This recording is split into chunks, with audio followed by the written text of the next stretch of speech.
Hi there, Lindsay here, the Frugal Crafter. Today we are going to sketch this barrel of gourds using pastels. We went to a pumpkin patch, tree farm place this weekend to grab some different pumpkins, gourds, mums, things like that to decorate for the fall. And I took a photo of this barrel of gourds. I thought it was just so aesthetically pleasing. Honestly, everything looks so nice there. I just wanted to hire the person that set everything up to can you come to my house and decorate it, because it never looks as good when I put stuff together on my porch. I do the, pumpkins and mums on the porch and call it a day. But I took this photo. I thought this will be so nice to do a pastel painting of. And if you'd like a real-time version of this, you can find it up now in Critique Club. I'll put a link in the video description. Critique Club has over 100 real-time mixed media tutorials, so you can try a little bit of everything, and it's only $5 a month, and you get a creative prompt every month as well, so you can check that out. This is the second one for September 2023. I put 2 new tutorials in every month for you, and they're all live narrated and in real time, broken down into steps so that you can do a video, take a break, do another video, take a break, and build your painting that way. On these first layers, I like to blend with my fingers, just to kind of get a little bit of coverage there. And then as I layer up more, I do less blending, so I kind of keep some of those crisp strokes. The pastels I'm using are the Soho pastels. You can find them on Amazon or at Jerry's Artorama. They're one of the Jerry's Artorama brands, and if you buy it from Amazon, it's actually coming from Jerry's. So either way, what I usually do is if I have a huge order, I need a bunch of things, and I hit the point where it's going to be free shipping, I get it from Jerry's. If I just need one thing, I get it from Amazon because it saves on shipping. Usually the price is about the same between two places, but I wanted to let you know in case, in case you had a bunch of things to get. Sometimes you can do a little bit better at Jerry's. It just totally depends. I wanted to get some complementary colors in, so I decided to add some teals and purples into the boards that the barrel's sitting on, because we've got the yellows and oranges. Purple is the opposite or complementary color to yellow. Blue is a complementary color to orange, and I thought that would just make everything seem a little bit more vibrant and pretty if we did that. If you hear any little tippy tapping in the background, my dog is wandering around waiting for her morning walk. So if you hear that, that's what it is. I really like having that color in the boards. I think that helped really bring a little more vibrancy into the scene and make it a little more interesting. I took a bunch of reference photos from the farm, and I'll probably share those on Instagram as part of the Sketchbook Floozy Challenge. I was, I don't know, it's one of those things where I took the photos, everything was super inspiring, and then when I went to paint, I was like, I don't know what I want to do. And I kept thinking I wanted to paint this barrel, but then I kept thinking, I don't know if there's enough going on. So having that extra color in the boards, I think, helped. This is a set of 120 colors. The reason I like this pastel set, and you'll see it's in a wooden box, so that wooden box actually goes into my French easel. I have a drawer that's all oil painting supplies, and then I actually picked up this drawer on clearance a few years ago, and it has it had these 3 channels which fit some packaging that I had from a Sennelier set. So I put the packaging in there and put my pastels in there, and then I take that out painting with me. And the reason I like those Soho pastels for plein air is that they're right in the middle. They're not too hard, not too soft, and I can layer it pretty well with them and not need too much extra stuff. I do have a couple new pastels in a really dark color, in really dark colors for if I do need to get in some really dark details, and some pastellos that are really dark. But other than that, I do 95% of my plein air work in pastel with those Soho pastels. I wish there was some more information on them. I wish there was some pigment and light fastness information available for those, because man, I really like them, but I have no idea as far as how light fast they are. I don't tend to frame my pastel work very often, so it's after I finish it, it gets wrapped in glassine and put in a portfolio. Someone will unearth it one day after I'm long gone, and hopefully it doesn't fade away as soon as I hang it up. But hey, I'll be dead, I won't care. But anyway, I'm just layering up the colors here, a little bit of detail. I did fill the tooth of this paper pretty quickly, though, I will say. I used the Canson XL sand grain paper, which is a real steal. I recommend picking that up at Blick, though. Blick has the best price on that paper.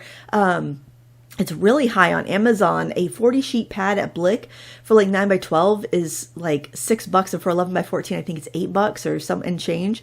And on Amazon it's $23 and $30 for that same size. So I don't know why it's so much more on Amazon. Probably because of the shipping. that has to be like included. I don't know. It's just way more on Amazon. It is a little bit more, at least last I checked, it was a little bit more at Jerry's as well. So I highly recommend it. You get 40 sheets in a pad, and I haven't had to rebuy because there's so much in there. But it's not a real sanded paper, even though it's called sand grain. It's more of a pebbly texture. So I just wanted to let you know so you can temper your expectations a bit. When I first thought about doing this piece, I was thinking I would maybe work on watercolor paper or even like mat board or something.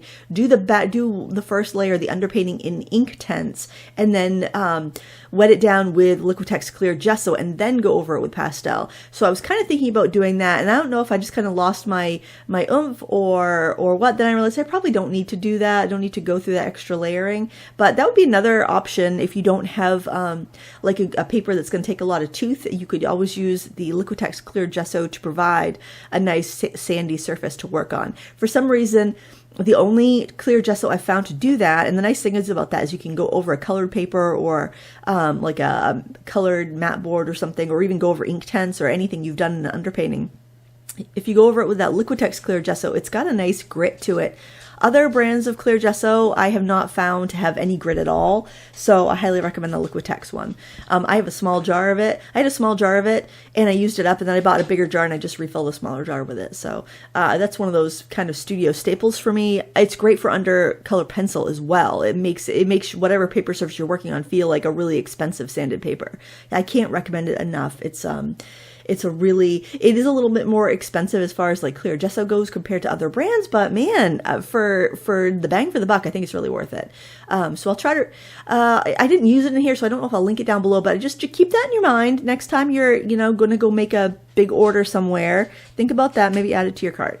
That would be my advice, because it is so handy. You may be able to find it in your brick and mortar art supply stores or big box stores. I don't know. I haven't been in one in a while. But definitely but it's got to be the Liquitex. The other brands I found are just kind of like a Mod Podge basically, and that's not going to cut it. I'm going in and adding some highlights here, just adding a little bit of white here and there. I decided I want to blend out the shadows just so they'd be a little bit more solid, and I'm using a Pan Pastel soft tool for this. These are great, and honestly, I did try some cheaper ones, and I didn't find the cheaper ones to be really much cheaper if you're going to buy the big packs, but they were about the same. You could use a makeup applicator. They're all very similar, but I do like the Pan Pastel ones. They do seem to be not overpriced in my opinion, if you're getting like a big refill pack. I was going to go through here with some pastel pencils, because I got these Carbothello pastel pencils, and I haven't really used them that much, but they really didn't want to stick on top of these pastels. The Soho pastels are a soft pastel, so they feel kind of chalky, but they also have a little bit of a waxy feeling to them. So they're not really super dusty. I love the texture of them, but definitely had trouble with pastel pencil sticking on top. So that might be something just to know if you're thinking about buying these pastels. If you already have pastels, honestly, use whatever you have, and then if you find it's not doing what you want, then you can always add on. The other downside to the Soho pastels is that they're not available open stock to my knowledge. So, if you love them and you used up a color, you're kind of stuck buying a set again, it's a drag. And I haven't found a pastel that's exactly like those to recommend. Like the Sennelier, they are softer. They're available open stock, but they are much softer. Schmincke are way, way softer. I would say Schmincke are probably my favorite pastels, but they are quite expensive. And then you still need other pastels to use with them because they're so soft. Like I would want to use my new pastels or something harder for the base layer, and then use the Schmincke as the final layer. So yeah, I think that's why I really like these Soho ones, is I feel like I can do start to finish with these pastels and not have to have everything but the kitchen sink out to work with. But there you have it. There is the finished painting. I hope you enjoyed this, and if you'd like a real-time version of this painting, go check it out on Critique Club, a link in the video description, and I would love to have you join us if you think that would be interesting for you. Thanks for watching. Until next time, happy crafting.